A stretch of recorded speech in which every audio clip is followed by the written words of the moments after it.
Now on the Valley today, no handshake at the beginning between Donald Trump and Hillary Clinton, and the gloves, they came off for their second debate. And Hurricane Matthew may be gone, but the danger still remains as emergency crews work to rescue people from life-threatening floods.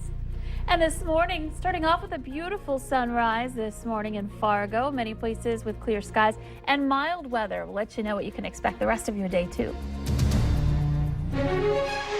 Live from Fargo and serving you on TV, online, and on the go.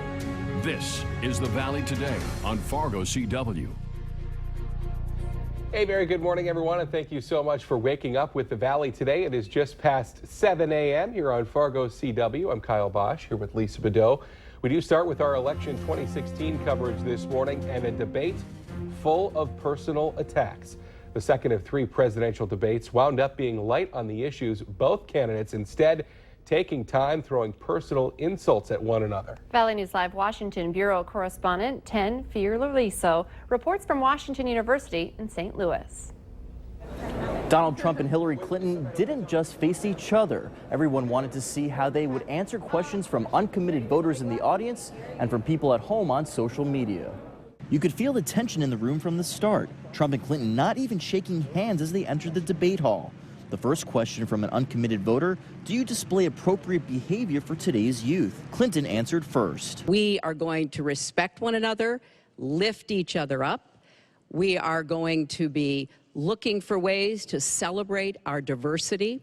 When Trump agreed, co-moderator Anderson Cooper asked Trump about an 11-year-old tape showing Trump making lewd comments about women. This was locker room talk. I'm not proud of it. I apologize to my family. I apologize to the American people. Clinton didn't let it go. She said Trump isn't fit to be president. We've seen him rate women on their appearance, ranking them from 1 to 10. We've seen him embarrass women on TV and on Twitter. Trump responded by pulling Clinton's husband, the former president, into it.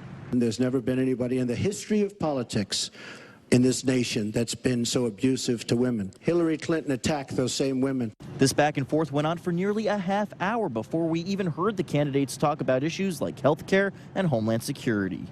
Undecided voters have one more chance to find out where the candidates stand when they go head-to-head one final time, October 19th in Las Vegas. In St. Louis, I'm Ted Fiorliso. The two candidates will face off for a third and final debate on October 19th. Well, time to get a first look at our Monday morning weather here on the Fargo CW with meteorologist Lisa Green. And what a change. I mean, we're talking 20 degrees warmer in many spots than yesterday morning. Yeah, yesterday we bottomed out in the 20s. Today we're talking 50s for some of us. So it's kind of crazy, especially this time of year, to start off with temperature swings in the morning hours like that. So it's mild for sure to start off the day today. The question is just how warm will we go? We're looking at 53 degrees in Fargo with that beautiful sunrise starting for us. Of course, it's getting later and later. We aren't really seeing that disk of the sun rising above the horizon until well after 7:30 at this point this season. And we're looking at 53 degrees your temperature currently in the Fargo-Moorhead area. Our wind is out of the south at 8 miles per hour, so it's eased up since yesterday's windy day, but still out of the south, helping to reinforce that milder air. Looking at some temperatures right now that are in the 40s up in the north and west. We have a cold front that's slowly working its way through. So northwest, that's going to be the area that doesn't warm up as much as the rest of us today. Elsewhere, we're looking at 54 in Detroit Lakes, and it's 60 right now in Sisseton. Very warm in that spot. Wind speeds are anywhere from about 5 to 15 miles per hour. There are a couple of places where they're a little stronger than that. Langdon, we have a 25 mile per hour gust, that post-frontal wind swinging through there. And where we see that front move through, we'll see that wind pick up for a time today. A couple of showers perhaps around Langdon, a couple of sprinkles up north and back over into northwest Minnesota. That's where we have a cloud cover as well. In the Southern Valley, we're enjoying that beautiful clear sky and eventually the sunrise. And this whole front is slowly moving its way in for today. Here's a look at your afternoon temperatures. We're going to see some temperatures mainly in the 60s and 70s out ahead of the front, some 40s and 50s up to the north and west. And expect some areas where we're looking at some 50s and some 40s this morning throughout the valley. Eventually into the later part of the day, they'll be climbing into the 60s and 70s as we just showed you, and an increase in cloud cover too a little bit for today. So otherwise, it's looking good in the southern valley. Northern valley, you're not going to really see as much of sunshine, and temperatures won't be quite as warm. Late tonight, all of us seeing that change. You can see on our screen there that rain shower activity popping up with that front, and the wind picking up a bit too, and that'll set us up for a gloomy day tomorrow. So enjoy today while you can. We'll have more on that 7-day planner coming up. Thank you, Lisa. We're following the developing story on the East Coast in the aftermath of Hurricane Matthew. Several water rescues were made throughout North Carolina during the raging floodwaters from the most powerful storm to hit the East Coast in a decade. A swift water rescue team pulled 3 people to safety in Fayetteville after they tried to drive through the floodwaters and their vehicle got swept away. In Pine Tops, North Carolina, the Coast Guard had to make several rooftop rescues for people trapped in their flooded homes.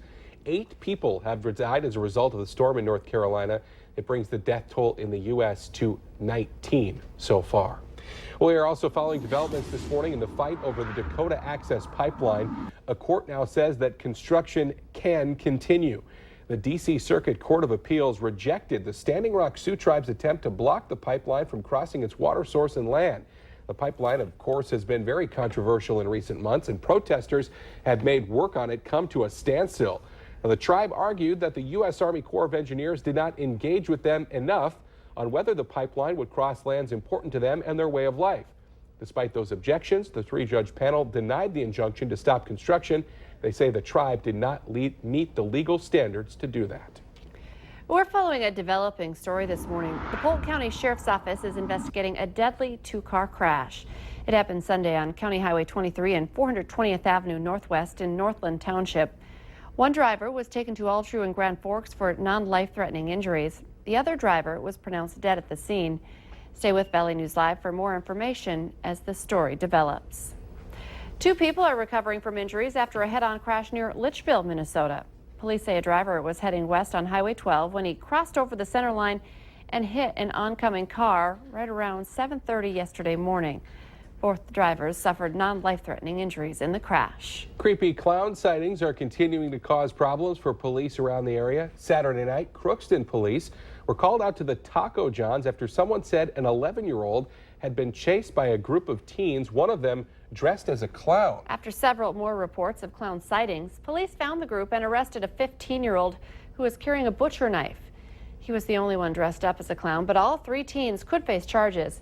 Crookston police say, for your own safety, don't take part in what's being called a national clown phenomena. Well, we are following a developing story out of the Twin Cities this morning. Police are looking for answers after a man and baby were found shot to death inside a car. Police say it started when they got a 911 call of shots fired around 1:30 yesterday afternoon and were called to the Phillips neighborhood. When they arrived, police say they found 2 gunshot victims, 1 man, 1 infant. They were both inside the car. The man was pronounced dead at the scene. The infant later died at the hospital. Investigators called the shooting a targeted incident, but a motive is not known. No arrests have been made. Police do say the man and the baby were not related. Police in the Twin Cities have arrested 1 man after a stabbing attack at the Mall of America. Police say it started around 5:30 yesterday on the mall's east side. A group of people started fighting and 2 men were then stabbed. They were both taken to the hospital, but their injuries are not life-threatening. A 33-year-old was arrested on the scene and charges are pending. The Bloomington Police Department and Hennepin County Crime Lab continue to investigate this morning. Domino's Pizza has lost at least 1 online customer because she says someone stole her credit card information. Yeah, the victim says that somebody ordered $450 worth of pizza with her credit card over the weekend. I will never save my card information anywhere, ever, ever, ever again. Lesson learned. I mean, you see it, you see stories like, oh, that's not going to happen to me. Yep, it did. I'm there. It was me. Now, Domino's district manager says that he is not aware of any recent credit card hacks. The victim says that she thinks everyone who has ordered recently from Domino's online should keep a close eye on their accounts. A lot of kids with physical, emotional, and behavioral struggles are benefiting from a time-tested therapy without medication. That story is just ahead.